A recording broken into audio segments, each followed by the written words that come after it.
precise definition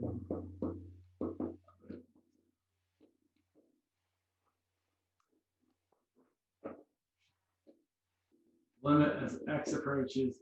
We'll use x naught, so we'll use a. Doesn't really matter. As x approaches x naught of f of x, capital L. So that's what we're trying to precisely define. So let's work up to that by kind of getting comfortable with some notation. So we are going to first sketch the portion of, what do we got here? F of x equal to 2x plus 1, where the following is true. Where the absolute value of f of x minus 7 is less than 1. So that's what we want to have first. So first, let's actually just graph the thing. I'm going to try and be somewhat precise in my graphing here. So y equals 2x plus 1. Y is equal to 1. 2, 2, 2. Kind of looks like this.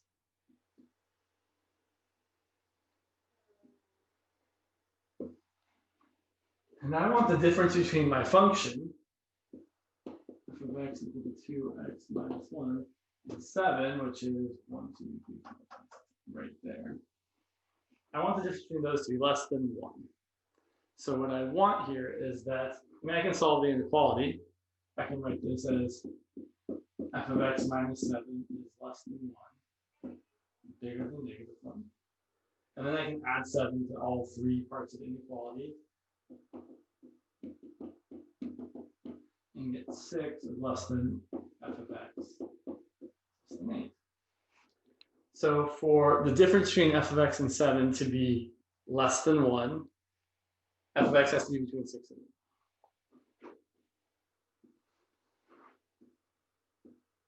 Which is going to correspond to that piece of the graph right there. I should use an old terrible pen to draw that. I'm looking at this part right here. Okay. So here's what in words means. So in words we have the absolute value of f of x minus 7 less than 1 is the portion of the graph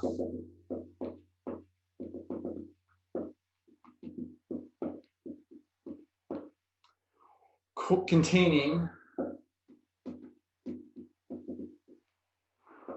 all y values within 1 of 7. I should say 1 unit of 7. Okay. So now we're going to kind of do the same thing. Yeah, I can do that. So let's now, for the same function, f of x equals 2x plus 1.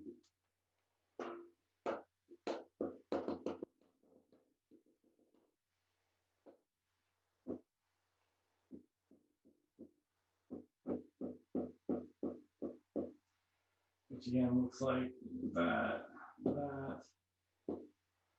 Usually I don't worry quite so much about being so precise, but I'm trying to do a nice job here.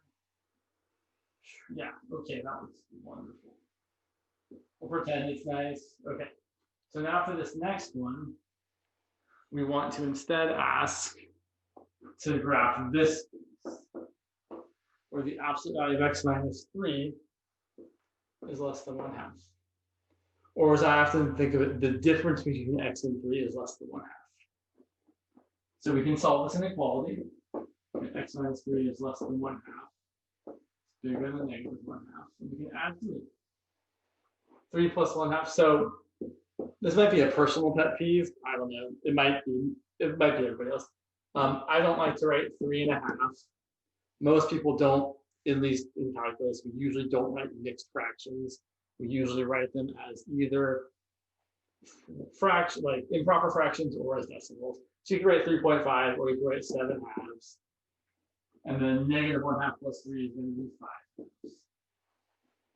So I want the portion of the graph where x is between 5 halves and 7. So here's 3, there's 5 halves, there's 7 halves, or a half to the left and a half to the right.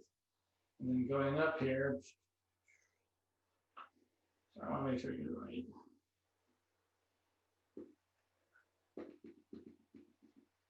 And, sorry, it's hard to make these graphs come out right. So I'm looking at this segment right here. And again, on either side of 3, I have a half a unit. Sorry, you probably can't see that very well. On either side of 3, I have a half a unit. I'll just stick it, it's probably hard to see. And what I should point out here, actually, I should write things down first. So many pens. So the absolute value of x minus 3 being less than 1/2 is the portion of the graph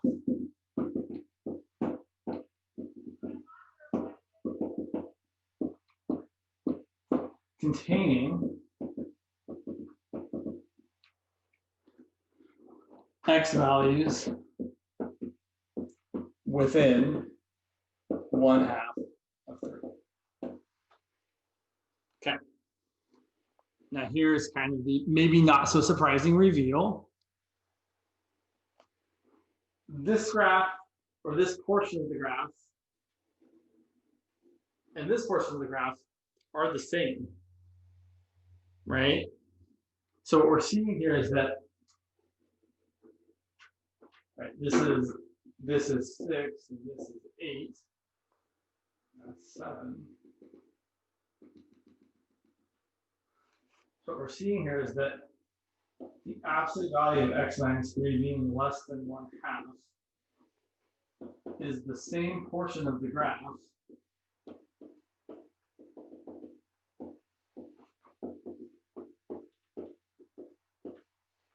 as f of x minus 7 being less than 1.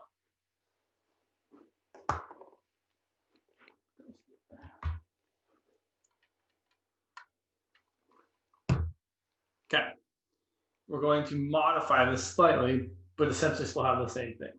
But really, what we're working towards here is saying having a condition on x to lead to the condition on the function that we want.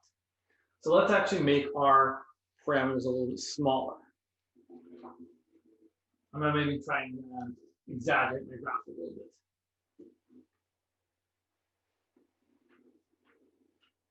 What was the way doing that? So let's say instead, now we would prefer to have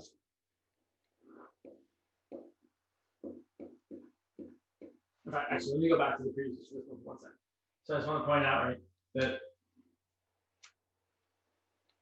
this part here is the absolute value of x minus 3 is less than 1/2. And this part here is the absolute value of f of x minus 7 is less than 1. Okay. Let's suppose we want to tighten that interval, right? We don't want to be so far away from 7 and so far away from 3. Suppose we want the portion of the graph where now instead of the difference between f of x and 7 being less than 1, we want the difference between f of x and 7 to be less than 1/10. A much tighter range. It's still going to be the same sort of work, right? We can, I don't even know if I did this last time. Oh no, I see. So, sorry. Apologies. Get a little, oh, come on. So we want to find and we're going to call it delta. Can we find a delta such that if x minus 3 is less than delta, then we get what we want. Then we get that the absolute value of f of x minus 7 is less than 1/10. So we know, and I'm going to kind of cheat a little bit. So if we want f of x minus 7 to be less than 1/10, we want to be having f of x minus 7 less than 1/10, bigger than negative 1/10. Here I am going to use decimals because it's a little bit nicer, right? 1/10 is 0.1. So adding 7 to both sides, f of x is between 7.1 and 6.9. And I'm just going to pretend like my picture is the scale. So I want to be within 0.1. So I'm trying to find, let me fix this a little bit here.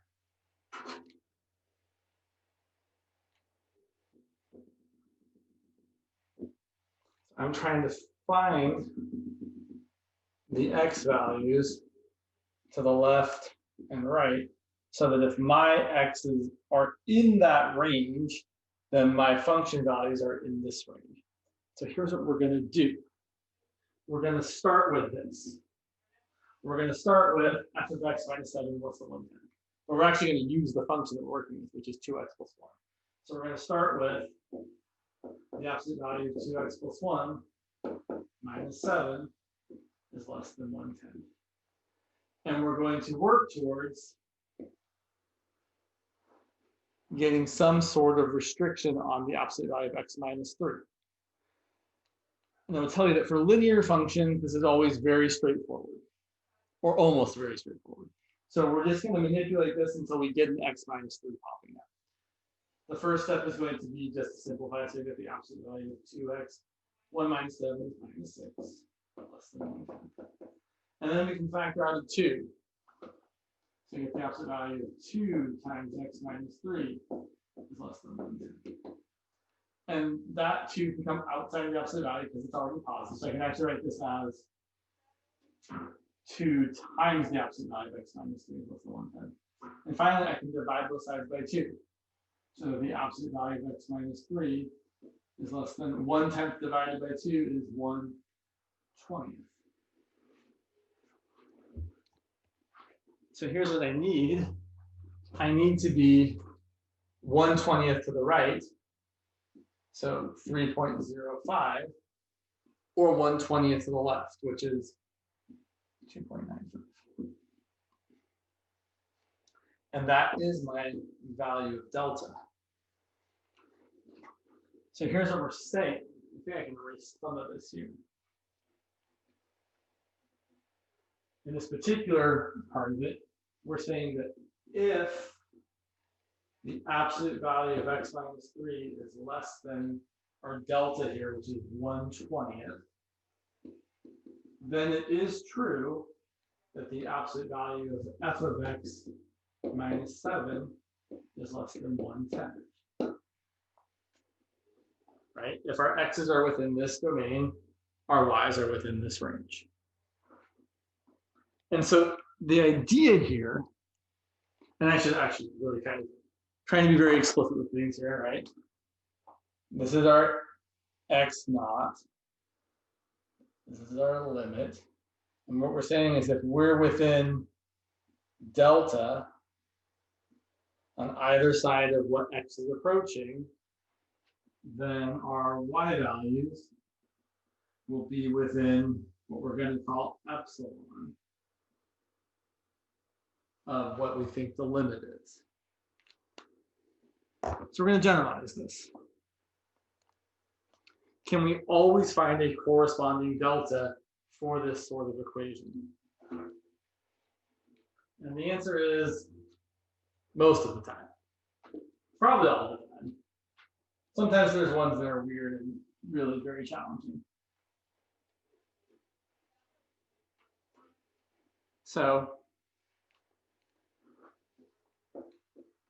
consider that we want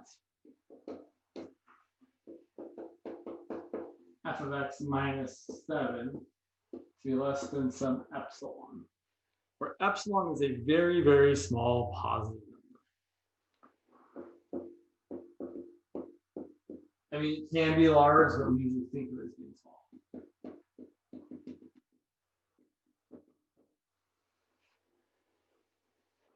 Can we always find a delta such that if our x is close enough to the thing x is approaching, right? If the difference between x and in this case 3 is less than delta, then the absolute value of x minus 7 is less than our epsilon. So can we do this for any epsilon? Well, yeah. And we can do the work in the same way we did the work here. But we're going to replace the 1/10 with an epsilon. So I'm going to say I'm going to the absolute value of f of x is 2x minus 1 minus 7 plus epsilon. And then I'm going to manipulate this until it looks like the thing I want to be that is less than delta. Same work we did on the previous side of the book. Right? I've got the absolute value of 2x minus 6. That's an epsilon. I can factor out a 2, and it can come outside of the absolute value. By the way, in case you're wondering how that's working, what we're really doing here is we're saying I got the absolute value of 2 times x minus 3. And then the absolute value of a product is the absolute value, is the product of the absolute values. So the absolute value of 2 times x minus 3 is the absolute value of 2 times the absolute value of x minus 3. But then the absolute value of 2 is just 2. If you factored out a negative, though, it would turn into a positive. So this just ends up being 2. And then... Should it be 2x minus 8? Because it's 2x minus 1 Oh, I minus might have 8. made a mistake. Did I make a mistake? I think this is supposed to be a plus 1. That's the mistake I made. Okay. So it's not minus 8. It's I didn't make that mistake. I made this mistake. Right? It should have been a plus 1 there. Sorry. Thank you. Good catch. Yes, if it had been a minus 1, though, it should have been a minus 8. Yeah. So then we can see that we need the absolute value of x minus 3 to be less than delta over 2. Sorry, epsilon over 2. Apologies. I saw the delta up there and brought it down there. So we can always choose delta to be epsilon over 2 for any delta. For example, sorry, we can choose delta to be epsilon over 2 for any epsilon. If epsilon were equal to, say, like, I don't know, something really small like 1/500th, then delta would have to be half of that, which is equal to 1/1000th. Let's go back to our picture and see if that really makes sense. Probably need to draw a new picture.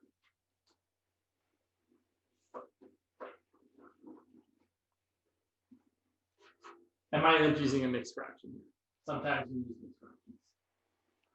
Let's see, what do I got?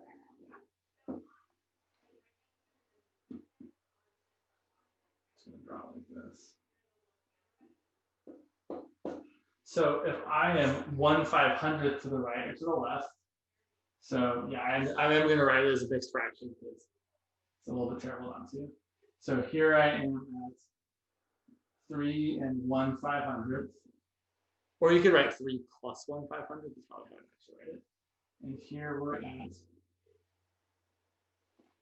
make sure I chose. I think I'm doing it wrong. I am. Sorry. My delta is 1/1000, not 1/500. Making all kinds of small mistakes today. Gotta touch those areas. Just like the Pokemon. You gotta touch them all. That was really, really great.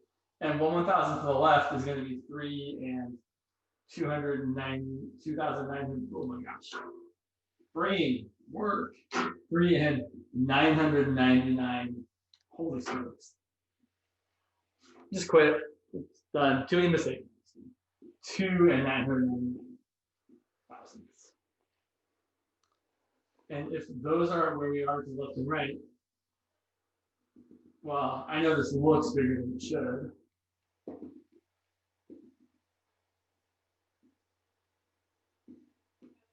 If this is our function, y equals 2x plus 1, we can really just plug those in there and get out the results.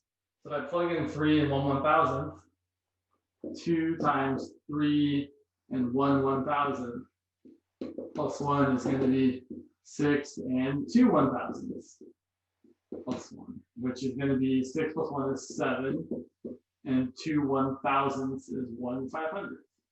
So this is exactly 7 and 1/500th. And same deal here, if I plug this number into the function, I'm going to get 2 times 2 and 999 thousandths plus 1. All right, so this is 1/1000th less than 3, and then multiply it by 2, it's going to be 2/1000ths less than 6. So when I multiply this out, it's going to be 5 and 998 1/1000ths plus 1, which is 6 and 998 1/1000ths, or 6 and 499 500ths. So I'm exactly the amount of epsilon away on either side of my limit. 1/500th above, 1/500th below. So I really, really, really want to emphasize that for any value of epsilon that we pick, for this example, we can find a value of delta that is 1/2 of epsilon. So that if we're within delta on either side of whatever we're approaching here, then our y values will be within epsilon of what the limit is. Okay, so now we're actually going to write the proof.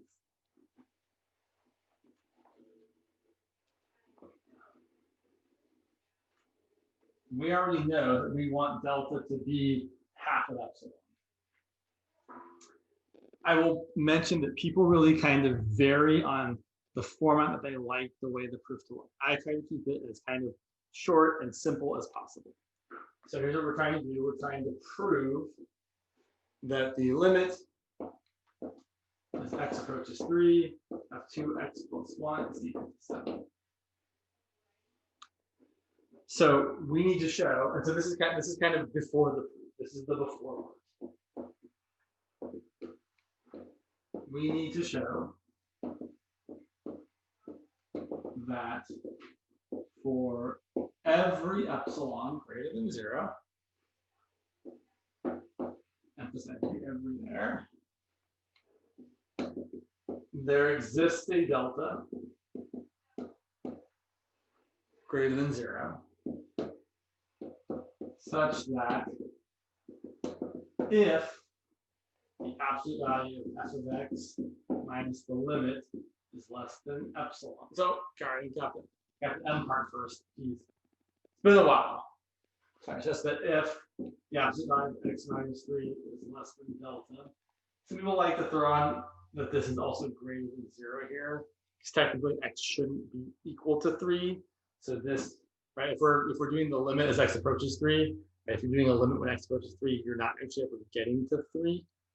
So if the epsilon of x minus 3 is less than delta and also is positive, then the absolute value of f of x minus 7 in this case is less than epsilon. So that's what we're trying to do. We're trying to show that we can find a delta so that if this is true, then this is true. Okay, so here is our actual proof.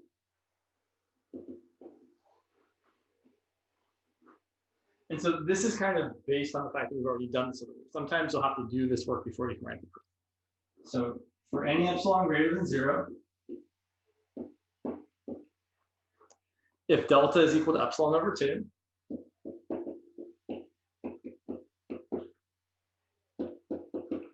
then we can say that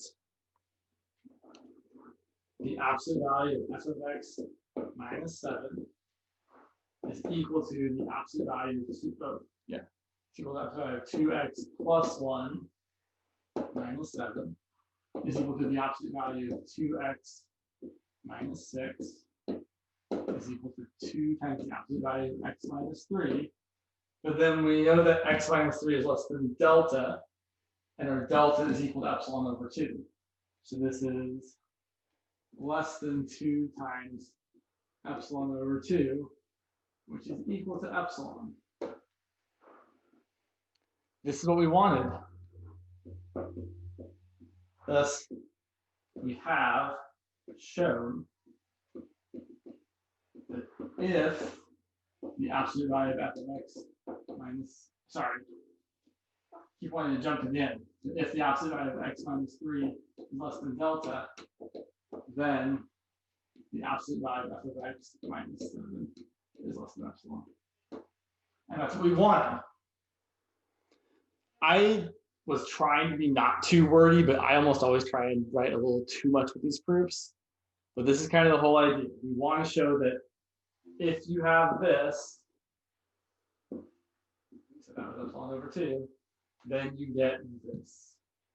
It's the whole picture. I know that was a lot for one example, but I think it was time well spent. I hope you guys feel like it was time well spent. So let's look at some more. So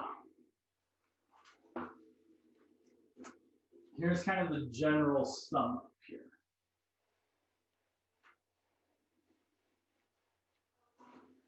What do I want to say here? So to prove these kinds of limits, the limit as x approaches x naught of f of x is equal to L. We typically do the two things. First, we usually kind of just do some work to figure out what our delta needs to be. So we're going to find delta in terms of epsilon. Sometimes this is easier than others, but we want to do this such that we get what we're looking for, right? That both the absolute value of f of x minus L is less than epsilon, and the absolute value of x minus x naught is less than delta. We need both of those things to be true at the same time. And then the second part is writing the proof, which is kind of just formulaic after you do this part. So you write the proof, which essentially goes something like, what have I got here? For any epsilon greater than 0, if delta is equal to the thing that we found, and that's the part we have to fill in, then the absolute value of f of x minus the limit is going to equal some stuff. Oh, sorry. I always want to write this part first. Then we get to say that x minus x naught in absolute value being less than delta with some work is eventually going to lead us to that f of x minus the limit is less than epsilon. That's kind of the shortened version, but that's really kind of it. Now, I will again mention, depending on what your teacher has said in class, they might want you to format this slightly differently, but this is the gist, right? You're trying to say that if you have this, then you get that. And our job is to find what delta is. And I will mention that for linear functions, it's super straightforward. Linear functions are no big deal. So let's do at least one or two more.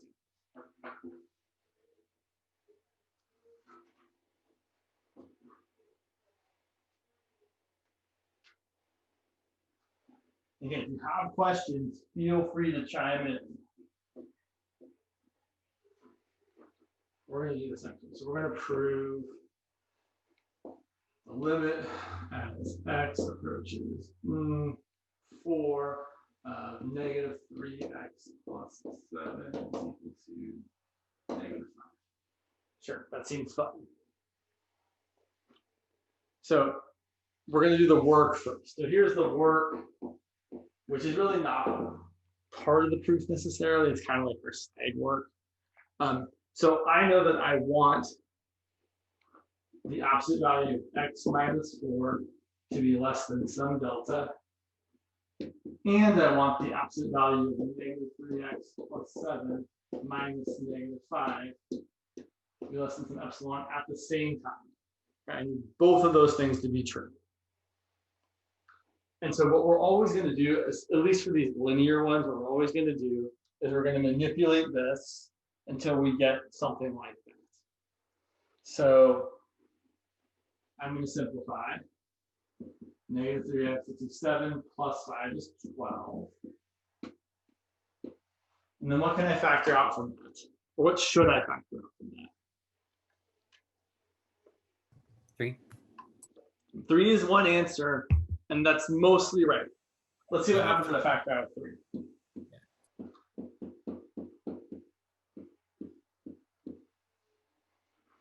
I'm kind of trying to get to that, though. I don't quite have that. I mean, you could maybe argue that I do something in an absolute value, but I'd like to make my life easier and actually have something that looks exactly like what I want. So instead of 3, I'm actually going to pick, I mean, you could do 3 and then also factor out the negative 1, or we could just factor out negative 3. Essentially, you're trying to leave yourself with a positive x if you can. So I'm going to factor out the negative 3 and be left with an x minus 4. And then the negative 3 comes out, but the absolute value of negative 3 is actually positive 3. So this is going to end up being positive 3 times the absolute value of x minus 4. That's an epsilon. And then finally, we're going to get the absolute value of x minus 4 is less than epsilon over 3. How does the 3 come out of the absolute? Sure. I was hoping someone would ask that. Great question. So the absolute value of negative 3 times x minus 4. Okay. And I'm going to say this again because I feel like I kind of said it speedy the last time. When you take an absolute value, whatever pops out is always positive, right? Right. So if I take an absolute value of a product, it's the same as the absolute value of each of the factors multiplied together. And if I want this to be positive, it's equivalent to saying, well, I need this part to be positive and this part to be positive, and multiply together, it's still positive. But then this absolute value of negative 3 is just 3. So that's how we get that. And I should say, it's really coming from the mathematical fact that the absolute value of A times B is equal to the absolute value of A times the absolute value of B. So that's why that's happening. So now we've got our candidate for delta. Right? If we want this to be true and this to be true, we need this to be true. So we need delta to equal epsilon over 3. So both of those statements are true at the same time. Okay. So let's see. Let's go to the other side.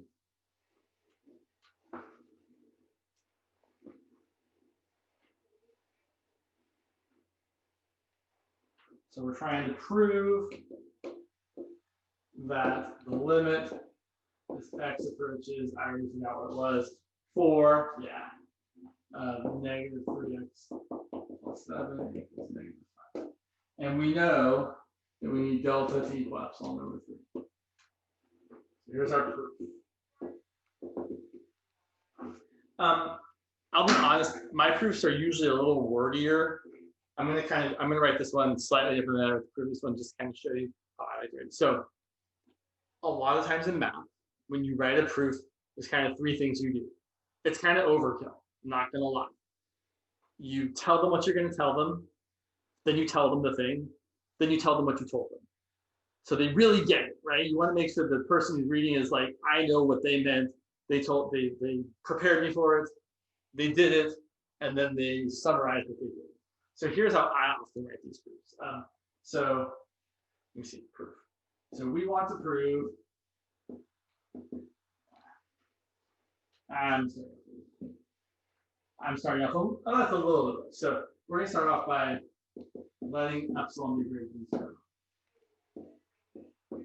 We want to find a delta greater than 0 such that if the absolute value of x minus 4 is less than delta and also greater than 0, then the absolute value of f of x minus -5 is less than epsilon.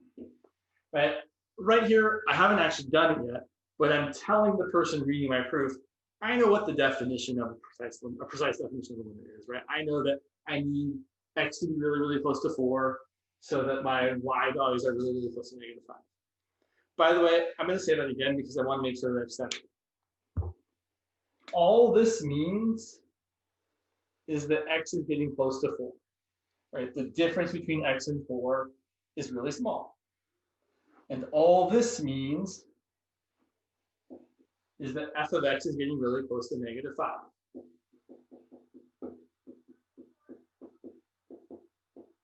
Again, because if the difference of two things is small, it means they are close to each other.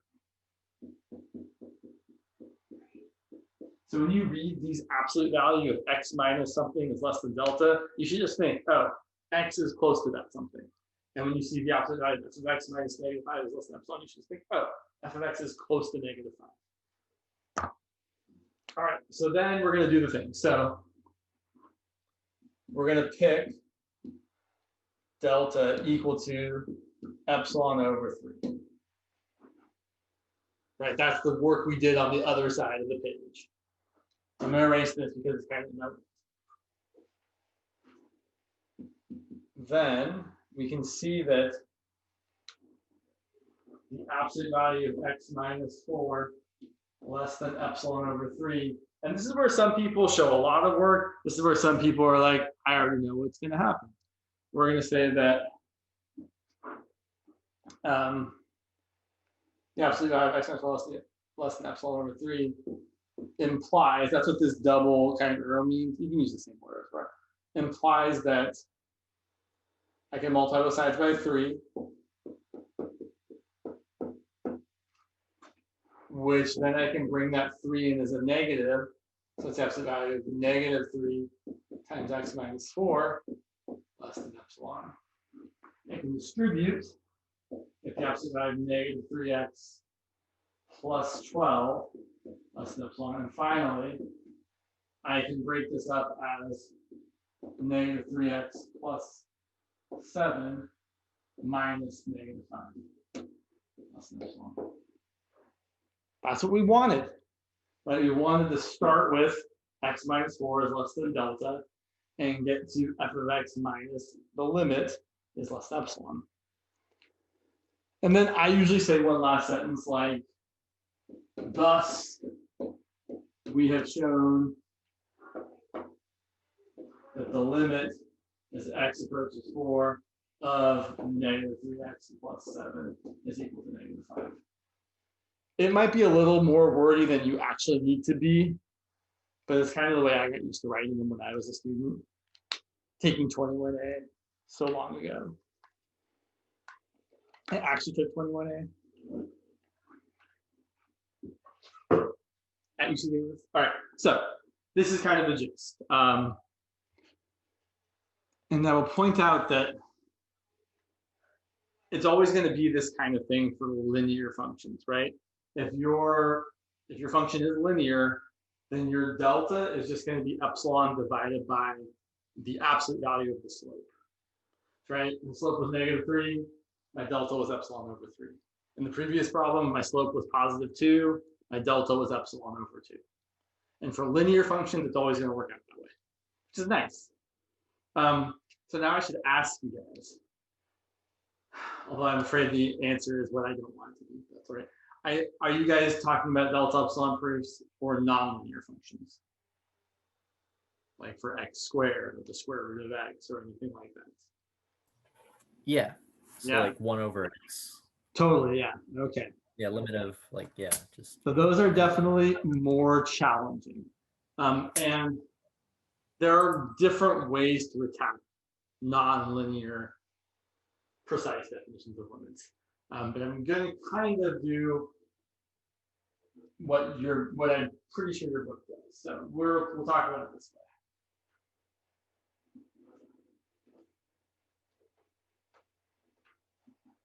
So yeah, so for linear ones, super straightforward. I mean, as far as these proofs go, straightforward compared to the rest of the process. The other ones can be more complex. So let's do this one. Let's prove that the limit as x approaches 2 of x squared is equal to 4. So something to be aware of. Promise I get a new black pen. I'm like, yeah, my new black pen might so nice, and then I like wear it out. So let me give the black pen a rest for a while. I'm trying to use this pen instead. So something to be aware of. That for a fixed choice, of epsilon, we're going to get different deltas on either side of the 2.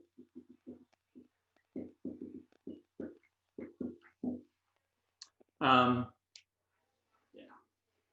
And when this happens, our job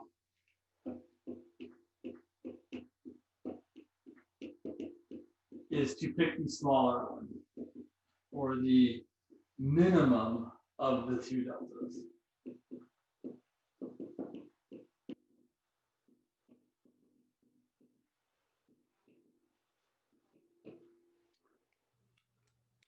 So here's what I mean. I'm going to try and draw this relatively nicely here.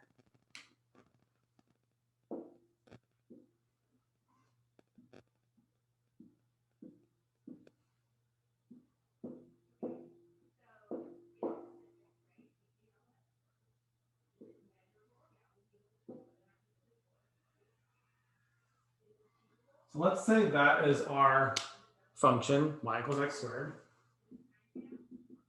And we can even, actually, no, sorry. So, and we want to be, let's say we want to be within 1, just to make it easy to draw. So here's my 2, here's my 4. And I want my epsilon to be 1. So I want to be up to 5 or down to 3. So if we find the corresponding x values, over there, we've got the square root of 5. Over there, we've got the square root of 3. The square root of 3 is about 1.73. I don't know what the square root of 5 is off the top of my head. Square root of 5 is, yeah, that's not helpful. My calculator says the square root of 5 is the square root of 5. Super useful. So I push the little approximation button, and then it tells me that it's about 2.23.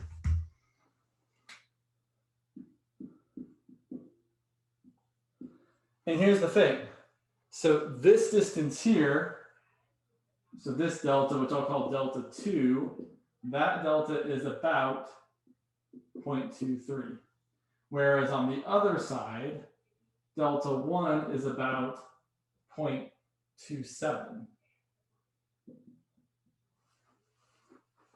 They're different. So in this case, it looks like we're going to have to choose the one that's on the right, because that's the smaller of the 2 deltas. But we can't be sure until we actually do the work. Yeah. All right, so here's how we're going to do this.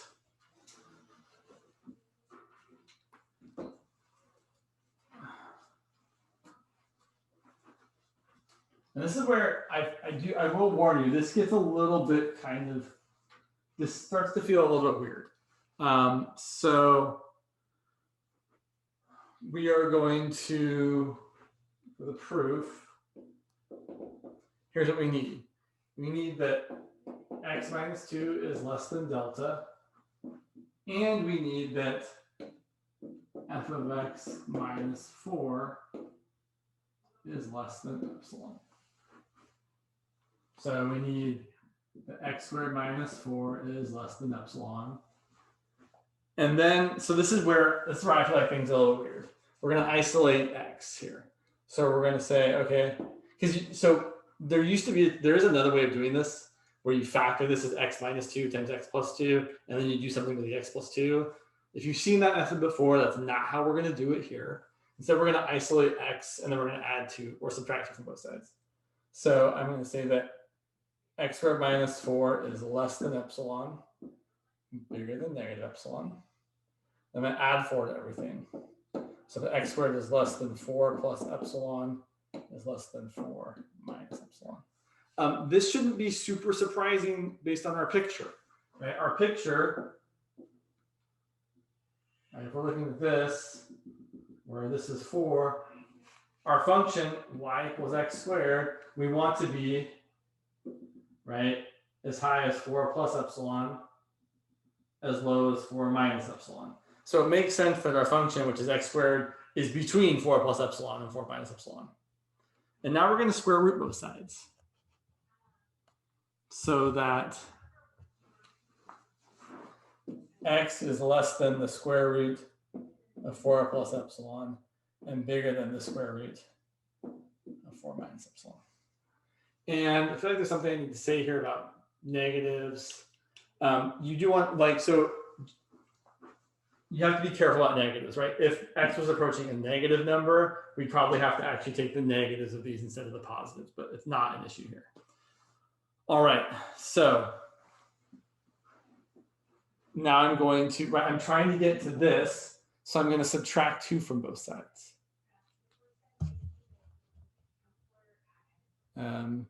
Or not. Oh, that's weird. Sorry. These ones, I will fully admit, these ones are always weird for me. I'm not gonna lie. I feel like these ones are like, okay. Yeah, x we're not gonna quite subtract x. Yeah, here's what we're gonna do instead. Sorry. We're gonna work with this one as well. We're going to say, okay, x minus 2 is less than delta, bigger than negative delta. And then we're gonna add 2 to both sides.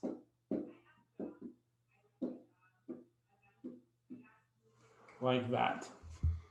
And so we know these deltas are going to be different to match up with these. So I'm going to call this delta 1 and this delta 2.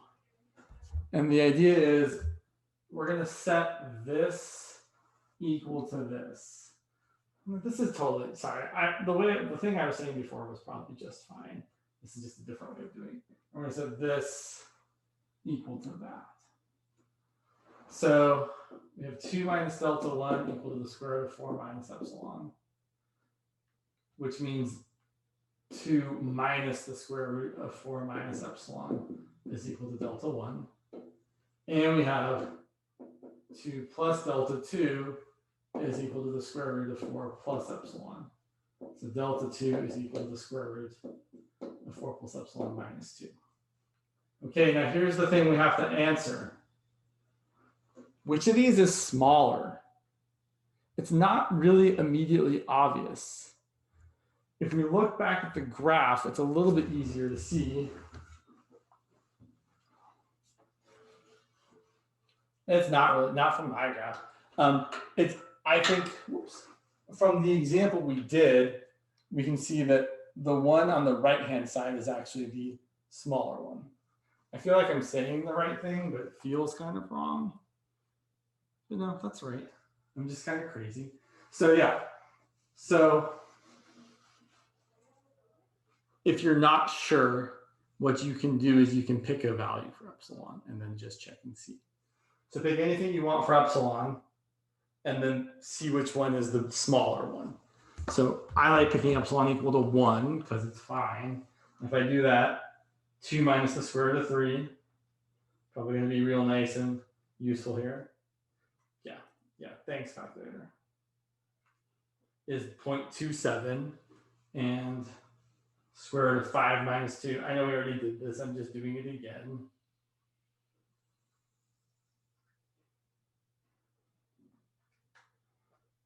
Yes, I know. Is 0.23. So this one is the smaller one.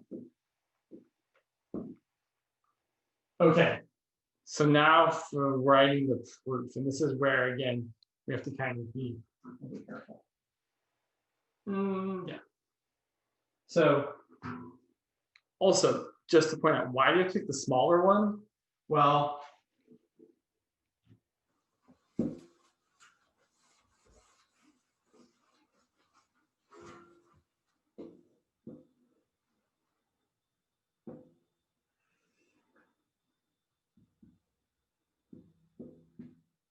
right, if we're trying to go some same epsilon up and down,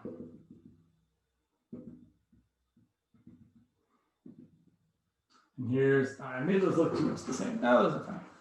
Sorry, I know the pictures are challenging here. So if this is delta 2 and this is delta 1, we have to pick the smaller one to be within, because if we pick the larger one, then we're going to go too far out this way, and then we're going to end up outside of the epsilon range of 4 that we actually want to end up in. So that's why we're picking the smaller of the two deltas, because that will always ensure that we are within the epsilon above or epsilon below of the limit that we're trying to get to. So we always pick the smaller delta, and then we try and write our proof. I have a question. Go ahead. Okay, so you know how we have like two deltas, delta 1 and delta 2. How are you able to find the smaller one without using the calculator? Because I know for Professor Haas, he doesn't like to use That's calculator. a good question. So that's an excellent question, actually. So how can we tell without a calculator that 2 minus the square root of 4 minus e is larger than square root of 4 plus epsilon? Sorry, I said e, not epsilon.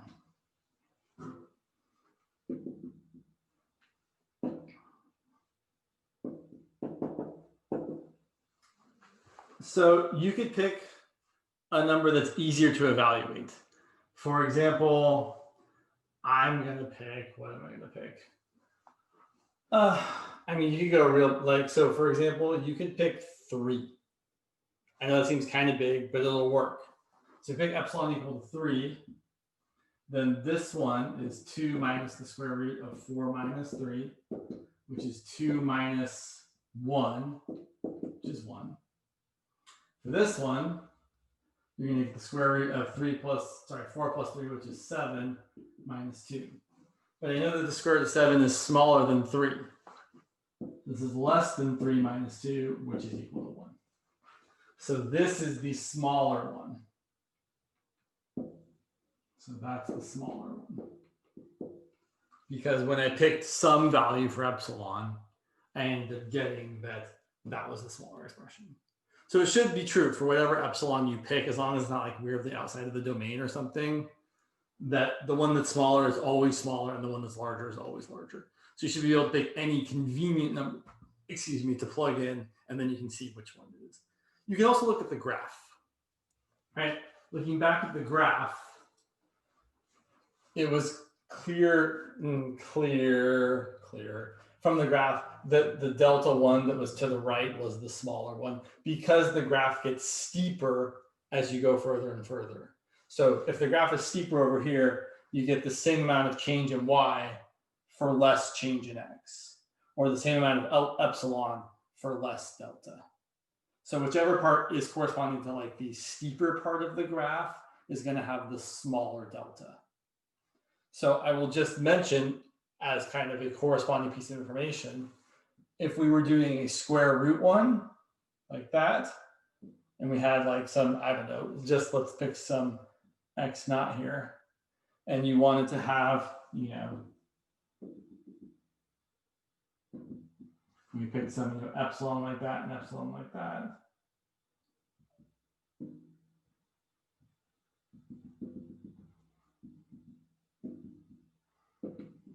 I already know that delta 1 on the left side is going to be the smaller of the two deltas because it corresponds to the part of the graph that is the steeper part of the graph.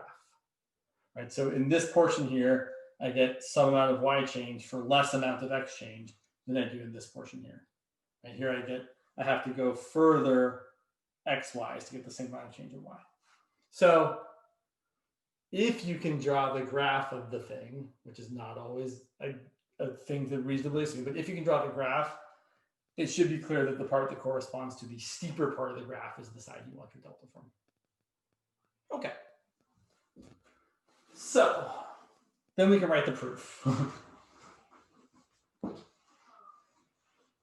So this is where I definitely get kind of lazy with the proof writing.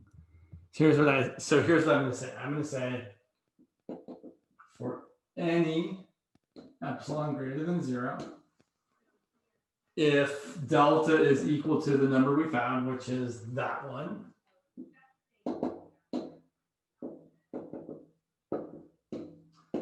then it is true that if x minus 2 is less than delta, sorry, I said delta, I wrote epsilon.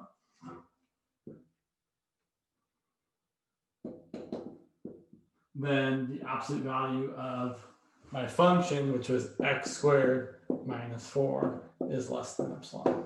But I'm not showing any of kind of the algebra that we just did. Usually when we write these proofs for like a homework, we typically kind of show all of our algebraic work as kind of scratch work, but we still leave it in our proof, or not our proof. We leave it on the page, and then like below that, we're like, okay, now here's the proof. And we say, okay, here's the proof. And we kind of tacitly reference back to all the algebra we did. But we don't want to write it again, right? So this proves that the limit as x approaches 2 of x squared is equal to 4.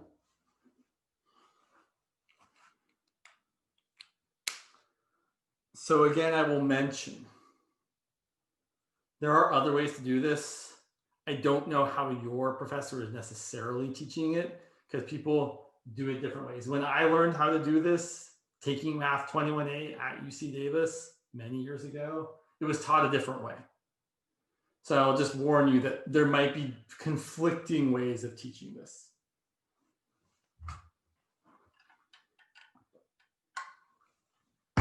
And since some of your teachers have been around for that long, they might still teach it the way they taught it way back when with a different textbook. Okay. I think we should do one more nonlinear example at least. I think we should actually take a break for a minute. Again, we're trying to prove this limit. The limit as x approaches 3 of 4 over x plus 1 is equal to 1. And I am going to graph it just so I can show you guys what it looks like. 4 over x plus 1 would have a vertical asymptote at -1. I don't really care about that. In fact, I really don't care about that. Plots and points. Let's see, the y-intercept is going to be 4, plugging in 0 for x. If x is 1, I get 4 over 2, which is 2. If x is 2, I get 4 over 3, which is 4/3, and so on. But I'm right. If x is 3, I get 4 over 4, which is 1. So it looks something like this. Can I make it look nice? Sure, it does that kind of deal. Like that. And so here's the point of interest, 3. Here's the y value, 1. And so again, we're going to make an epsilon, right? And I'm just going to draw. So, oops, that's not where I want to go. Come on, James, get it together. So right, we're here.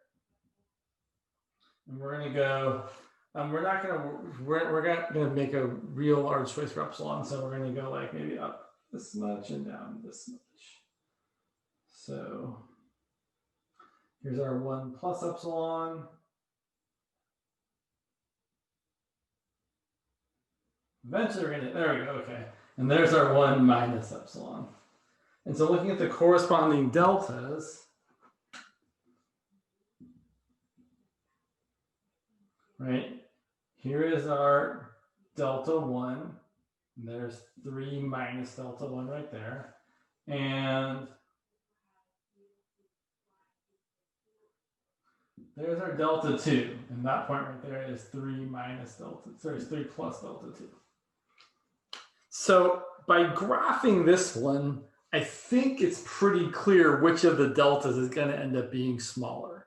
It's clearly delta 1. Again, I will also point out this corresponds to what we were saying before, that the portion of the graph that corresponds to the steeper part of the graph is going to be the one that has the smaller delta, because you get the same amount of change in y for less x, as over here where you get the same amount of change in y for way more x because it's not as steep. So that is kind of one way to justify for ourselves what we want. We still have to do some algebra to figure this out, but we're pretty sure it's going to be delta 1. So here's what we need. We need both x minus 3 to be less than delta, and we need our function 4 over x plus 1 minus 1 to be less than epsilon. So we can say that x minus 3 is between, we always want to say it's delta 2 on the right, delta 1 on the left. That's fairly standard way of doing it. Yeah, and I guess we'll just isolate x of both of them. To me, this feels wrong, but that's fine. So here, x is less than 3 plus delta 2, bigger than, oh, I made a small error here. That's fine. Not really, I mean. So this should really be a negative delta 1. That's fine. Yeah. Right. So let me check one thing. Yeah, that's right.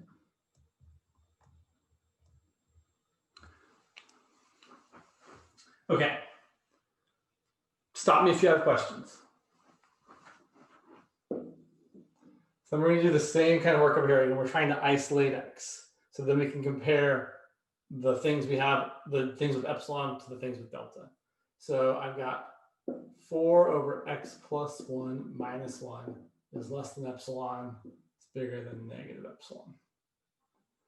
I'm going to add 1 to both sides. So 1 plus epsilon is less than 4 over x plus 1 is less than epsilon plus 1. That's a 1 minus epsilon, sorry. I feel like I make a lot more mistakes working from home. I will try my best not to, but I feel like I've just been riddled with errors today. So I will try not to make mistakes. Okay, here is an important thing. We're trying to solve for x plus 1. We really need to get it in the numerator. So what we're going to do is we're going to take the reciprocal of all sides of this inequality. So I'm going to have 1 over 1 minus epsilon. I'm going to have x plus 1 over 4.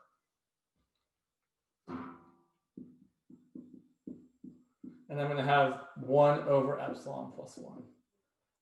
And you'll notice I haven't written in the inequalities yet because when you take the reciprocal of two things, the direction of the inequality changes.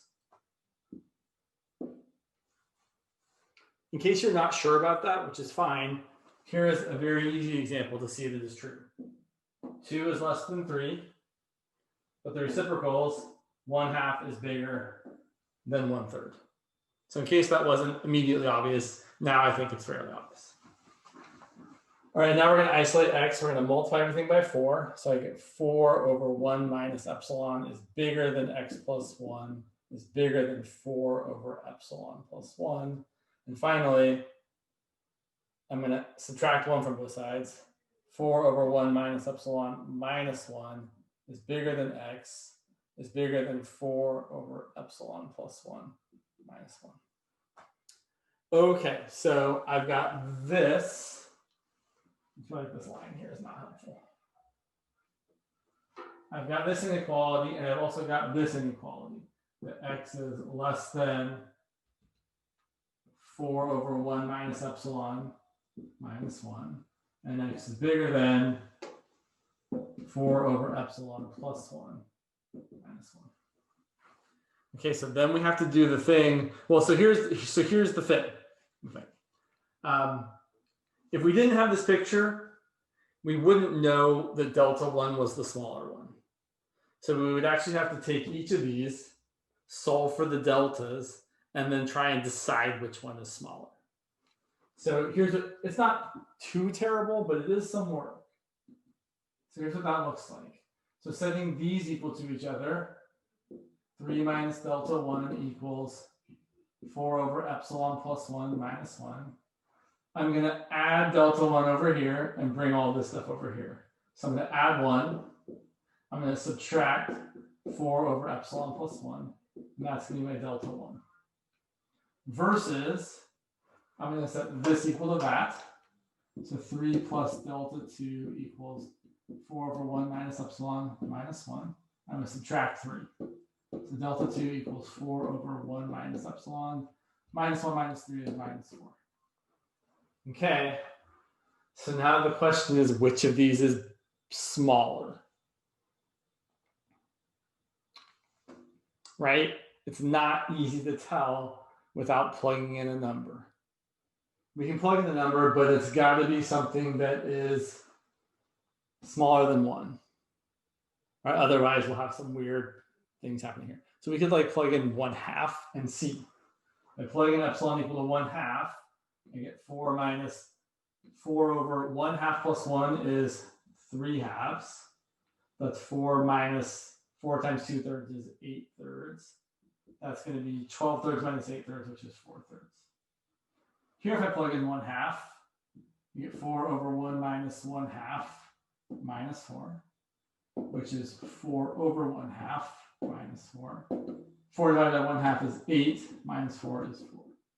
This is clearly the smaller one. But again, at least I personally feel like it's really hard to look at this and decide which of the two is actually smaller. Maybe not Why that do you have hard. to choose why do you have to choose a number smaller than 1? So here's the issue. If I chose a number that, well, if I chose 1, I'd have division by 0. And if I chose something bigger than 1, this denominator would be negative. And then I would have a negative number over here, which is just kind of strange. Really, the issue is basically once I get outside of 1, I'm kind of going across the horizontal asymptote of this function. And there isn't anything down here. So that's kind of why I wouldn't want to choose anything bigger than 1. Is that for all functions or just this? Really, I mean, so when you're doing this kind of picking your epsilon thing, you kind of want to stick to epsilon values where the function is continuous. So if I pick an epsilon bigger than 1, I'm going down here and the function doesn't ever like get to that value. So I want to stick to something where it's actually equal to a function value. It's a good observation. I will say for this one, you might actually be able to argue without picking a value that this is the smaller one, because if you pick some epsilon that's smaller than 1, this number is going to get larger because my denominator is actually getting smaller. Right? Like when I pick 1/2, 1 minus 1/2 gets smaller, which makes my fraction get bigger. Whereas here, if you pick anything, epsilon plus 1 is going to get larger, which makes the fraction smaller. So it's arguable that you could say that it's easier to see that this one's smaller. Maybe. All right. So we've done a lot of algebra, but we still haven't written the proof. I know, right? What a bummer.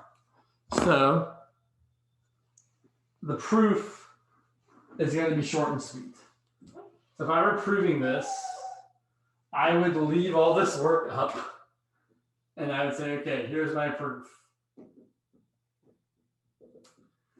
I would write, all right, we can see that,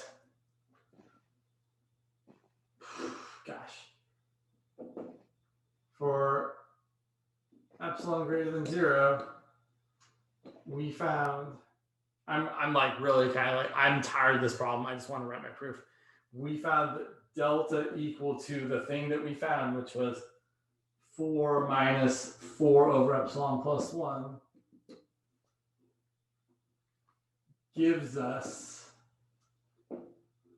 that absolute value of x minus 3 less than delta implies the absolute value of f of x, which was the 4 over x plus 1 minus 1 is less than epsilon. And it did, right? We found this by starting with this. So we definitely have the x minus 3 is less than delta. And also by starting with this. So we found the delta so that both of these things are true. That's exactly what we're saying here, is that we have delta.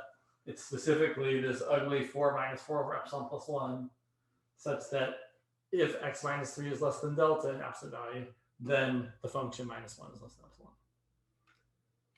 I will reiterate that these problems are not fun. I mean, that's not true. Maybe you really like this. Most people don't really like this, but it's still, so it is a necessary evil, for lack of a better word. I will say more broadly, you might see this come up again in 21B. Maybe, probably not. But sometimes people talk about it in the context of doing the limit definition of the integral. And then unless you're a math major, you probably won't see this again. So I will tell you that for those of you that are not math majors, you kind of just have to stick it out, deal with this thing for a quarter, and then probably forget about it. For those of you that are math majors, this is going to be your life for a few classes. So if you are a math major, you should spend a little more time getting comfortable with this, because it is something you will eventually see a lot of, especially when you take analysis, for sure. So just a warning to those of you that might be majoring in math. I know there's not tons of people majoring in math, but I majored in math, so there's lots of this in your future if you major in math. All right, let us, I think that's enough. We can do a little bit more of this next week if you guys still want to. I will also refer you to, so as I mentioned before, I'm getting most of my examples from Grant's page. So if you want to see more examples and kind of all the work done, written probably more nicely, here is a link to the Google Doc that I have been looking at while I've been teaching you guys this. So there's a few more examples that show you some more delta epsilon proofs. Actually, the rest of the examples on that are proving that they don't exist. But still, you can see the stuff we've done written kind of nicely and more easily. So for the last 25 minutes here, let us talk about tangent lines, because people have definitely asked about tangent lines. I mean, there's a lot of things people would like to talk about, I'm sure, but yeah, tangent lines are worth it. And maybe I'll do one squeeze theorem example too. Oh yeah, I came up with a good squeeze theorem example. So let's talk about tangent lines. So I want to find, usually we really just care about the slope, but typically people phrase it more as, let's find the equation of the line tangent to the function. What do I got here? Let's see. Let's do this one. Sure. Tangent to y equal to the square root of 7x plus 5 at the point. Sometimes they'll give you the point, sometimes they'll just give you the x coordinate at the point where x equals 0. Or they can tell you the point, right? The point is if x is 0, y is going to be the square root of 0 plus 5. We really only need the point at the very end, right? So we can already write most of the equation. The equation of the line is going to be y minus the y coordinate equal to my slope, which is what we have to find, times x minus the x coordinate. Right? The hard part's not writing the equation of the line. The hard part's finding the slope. And once we have all of our tools for taking derivatives, we'll be able to find the slope of a tangent line very easily. But without those tools, without those nice rules or tricks or formulas or whatever you want to call them, we have to kind of do it the long way, where we find the limit of the slopes of the secant lines. So I'm going to draw a picture because pictures are great.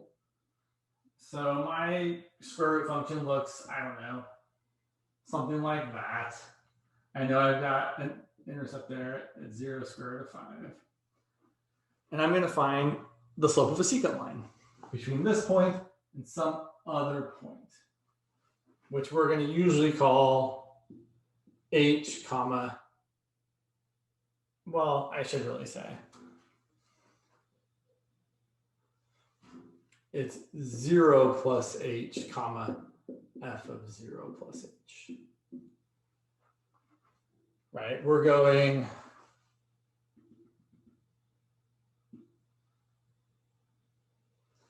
h away from our point.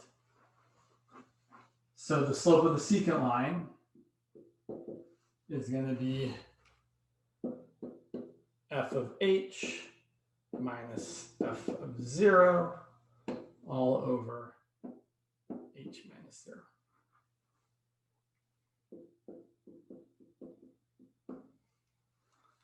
And then the slope of the tangent line is just going to be the limit as h goes to 0 of this f of h minus f of 0 all over h.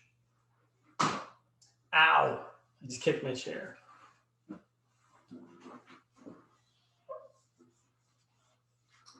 And I think we might have a firm. So this is usually going to boil down to using some of the algebra techniques we talked about a couple classes ago. Maybe last class, I don't remember. So we're going to do the limit as h goes to 0 of, so f of h is just the square root of 7h plus 5 minus f of 0, which is just the square root of 5, all over h.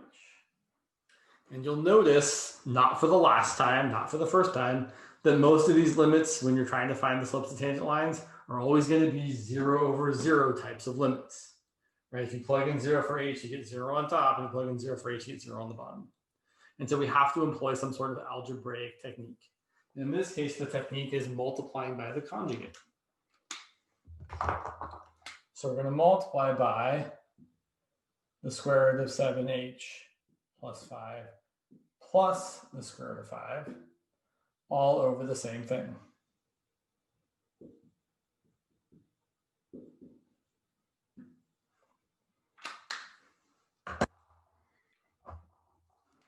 So let's see, what did we get? The limit is h goes to 0. Square root of 7h plus 5 times the square root of 7h plus 5 is just 7h plus 5 minus, we know the middle terms cancel, right? This times this and this times this are just negatives of each other, so they cancel out and you add them together. And then finally, the last part is minus square root of 5 times square root of 5, so that's going to be a minus 5 all over h times all this stuff. We know we want to cancel out this h, so we're not going to multiply it through or distribute it through. We're just going to write it as h times the square root of 7h plus 5 plus the square root of 5. Okay. So typically with these problems where you're trying to evaluate this limit, this is the limit definition of the derivative. Our goal is to always make this denominator h cancel out. And the way we do that is by first making all the not h things in the numerator cancel out. The 5 and the negative 5 cancel. And then 7h divided by h, we can cancel the h. So we can write this as the limit as h goes to 0. 7h divided by h, I'm going to get just 7 over, sorry, try and move that out of the way. 7 over, I've got the square root of 7h plus 5 plus the square root of 5. And now we can plug in 0 for the rest of the h's, or substitute in 0 for the rest of the h's. So if I plug in 0 here, I get 7 over square root of 0 plus 5 is the square root of 5 plus the square root of 5, which is 7 over 2 root 5. And I would probably leave it like this, but some people might want you to rationalize it and write it as 7 times root 5 all over 2 times 5. Which is 7 root 5 over 10. Either way, I'd probably just leave it like this. So then, to answer the actual question, which is finding the equation of the tangent line, we're going to plug in our slope right there. So we're going to have y minus root 5 equal to 7 over 2 root 5 times x minus 0, which is just x. And then we would probably add root 5 to both sides because we usually isolate the y. So we write it as y equals 7 over 2 root 5x plus root 5. Which is definitely a weird equation of a line, but it is one.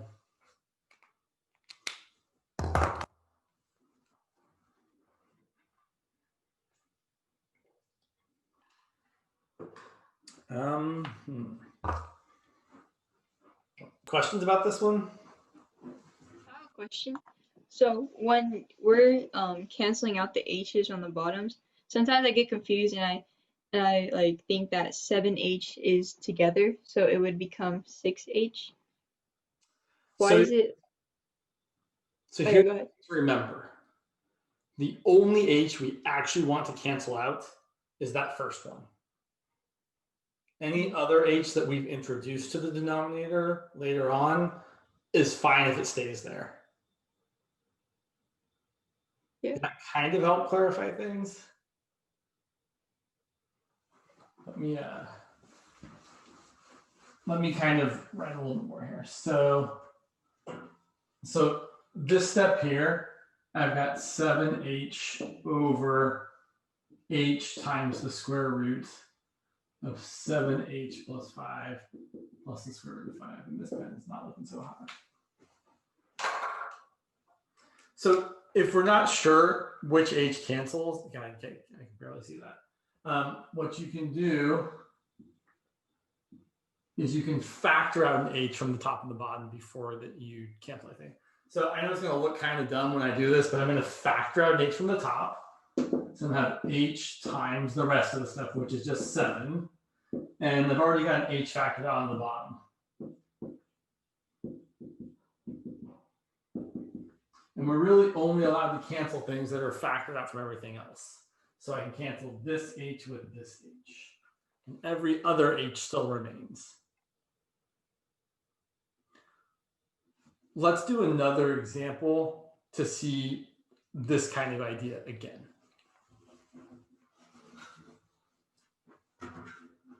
Whew, so much.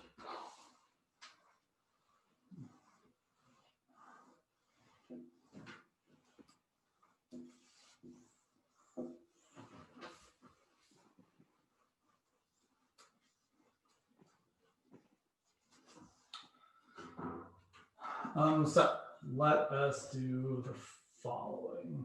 Let's find the equation of the line tangent to, what do I want to do? Let's do, not sure. Let's go back to a function we just looked at. Tangent to y equal to 4 over x plus 1. Let's see. Well, sure, we'll see if it works. At the point 3, 1. And so here's what I know I need to find. The slope of my tangent line, it's going to be the limit as h goes to 0 of the slope of the secant line. And the slope of the secant line is f of your x value plus h minus f of your x value all over. I didn't draw a picture this time. We could have drawn a picture, right? So the picture, right, here's my function. Here's my point, 3, 1. And here's my other point, 3 plus h, comma, f of 3 plus h. And so to find the slope of the line between those 2 points, I'm just doing the difference in the y's, f of 3 plus h minus f of 3, which is 1, over the difference in the x's, which is 3 plus h minus 3. It's always going to look the same, right? It's always going to be, more generally, f of a plus h minus f of a all over a plus h minus a, which is just h. Right? If you're trying to find the slope of the tangent line at the point a comma f of a,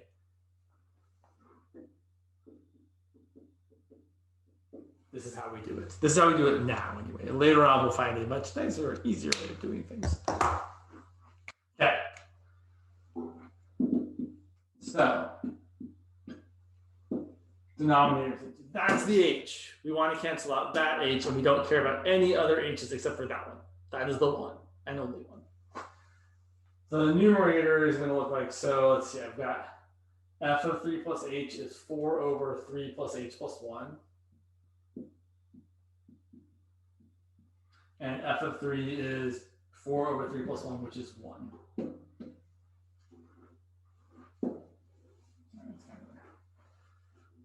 So there's a couple ways to do this. I'm going to get a common denominator in the numerator. So I'm going to multiply this by 3 plus h plus, I should just say 4 plus h, right? 3 plus h plus 1 is 4 plus h. Let's be a little bit smarter about it. 4 plus h over 4 plus h.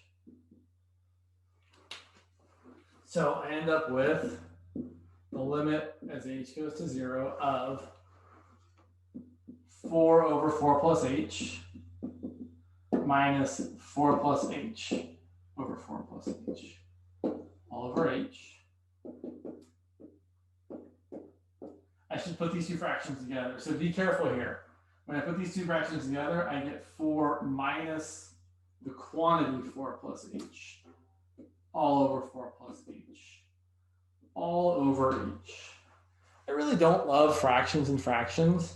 Instead of writing this all over h, I'm actually going to write this times 1 over h. Right, because this is really h over 1. And when I multiply by the reciprocal, I multiply by 1 over h. Okay, so doing a little more simplifying. This example actually didn't end up having the thing I was hoping to have. 4 minus 4 minus h all over 4 plus h times h. The 4's cancel, and I get the limit as h goes to 0 of negative h over 4 plus h times h. If you want, you can factor out an h from the top and write it as negative 1 times h. And then the factored out h on top cancels with the factored out h on the bottom. So then I get the limit as h goes to 0 of negative 1 over 4 plus h. And then I let the other h go to 0. So I get negative 1/4. And notice I don't write the limit anymore because I got a value. Okay, we're not done.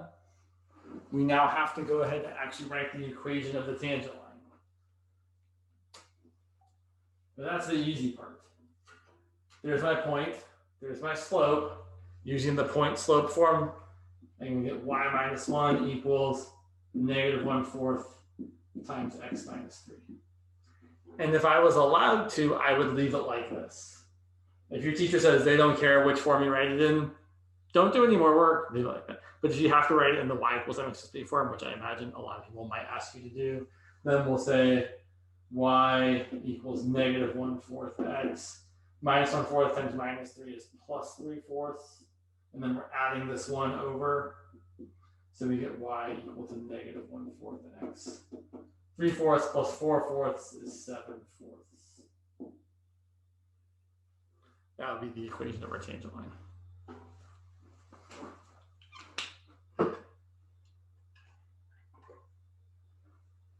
right, let me give you one more example because we still have enough time that actually does show the thing I wanted to show.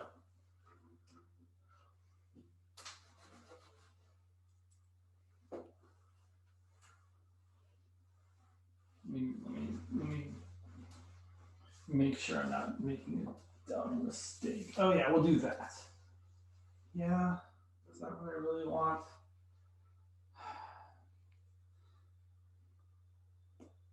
Sorry, I tried to come up with examples that always get, oh yeah, we can do that. That'll be great. Let's find the equation of the line tangent to.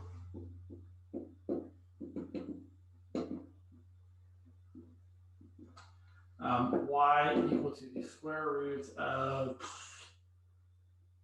2x squared plus 7 at the point 3, 5.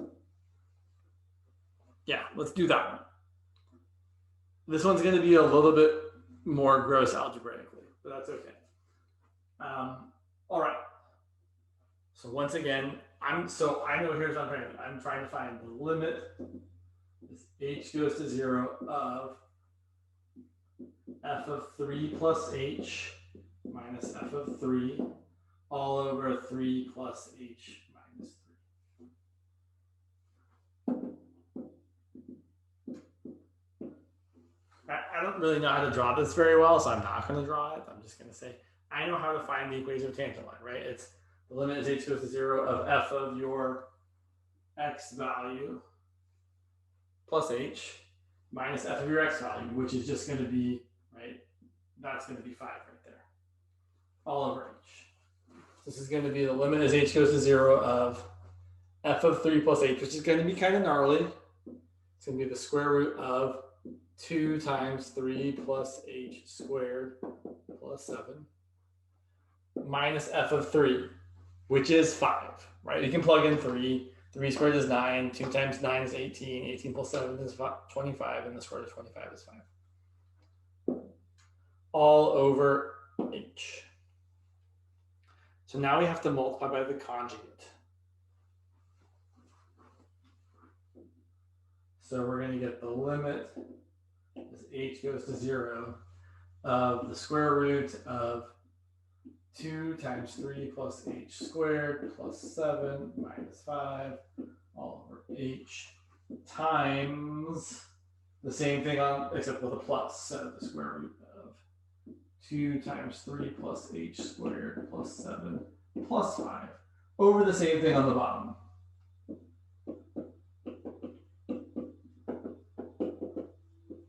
Okay. So once again, when you multiply out conjugates on the top here, you get the first thing squared minus the second thing squared. So I'm going to get whatever's inside the square root minus 25. And all the middle terms are just going to go away. So I'm going to end up with the limit, right? I'm still writing the limit every step as h goes to 0 of this thing squared, which is 2 times 3 plus h squared plus 7 minus 5 squared, which is 25.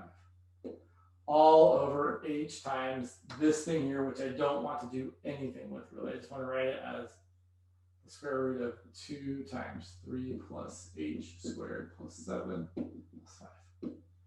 Okay, here's what I expect to happen. I expect for all the terms that don't have an h on top to cancel out.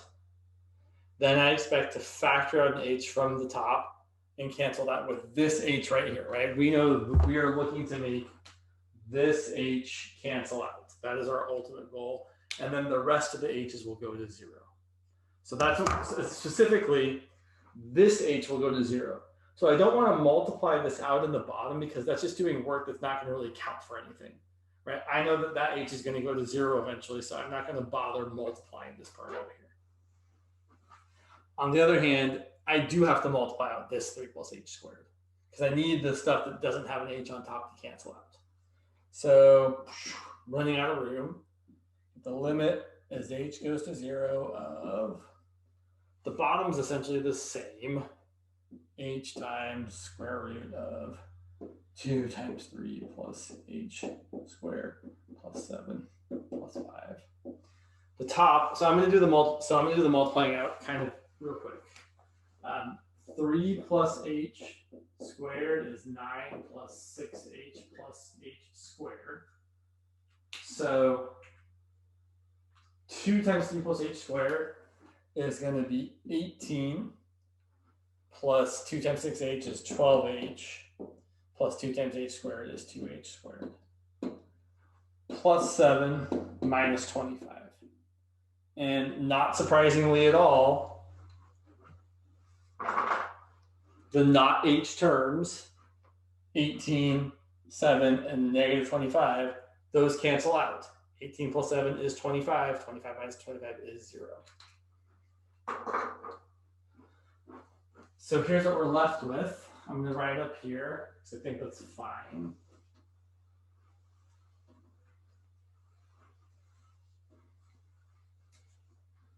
So we're left with the limit as h goes to 0 of 12h plus 2h squared over h times all that jazz. We were watching Chicago last night. It was on TV for a minute. I was thinking, all that jazz. Yeah, okay. And then we're going to factor out the h from the top.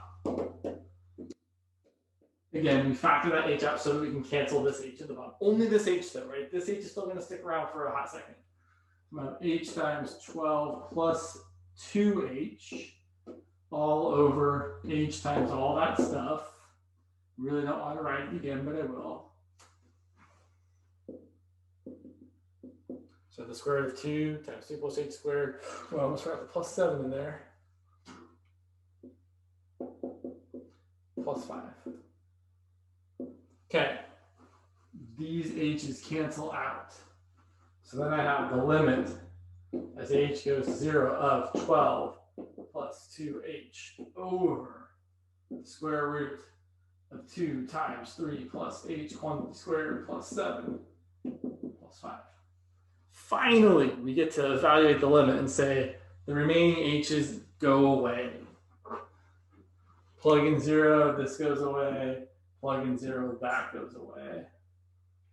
So that we get 12 over the square root of 2 times 3 plus 0 squared plus 7 plus 5. So this ends up being 12 over, if you plug in 0 here, 3 squared is 9, times 2 is 18, plus 7 is 25, the square root of 25 is 5. So 12 over 5 plus 5, which is 12 over 10, which is 6 over 5. So that's your slope. And then I want to really kind of emphasize this. When you get asked these questions, I've definitely seen many students over the years find the slope and stop. So make sure that if you're asked to find the equation of the tangent line, you then take the extra 30 seconds to say, oh yeah, the equation of the tangent line is, I'm just right on the other side. And I'll erase them here. The equation of the tangent line is y minus the y coordinate, which was 5, equal to the slope, which is 6/5 times x minus the x coordinate, which is 3.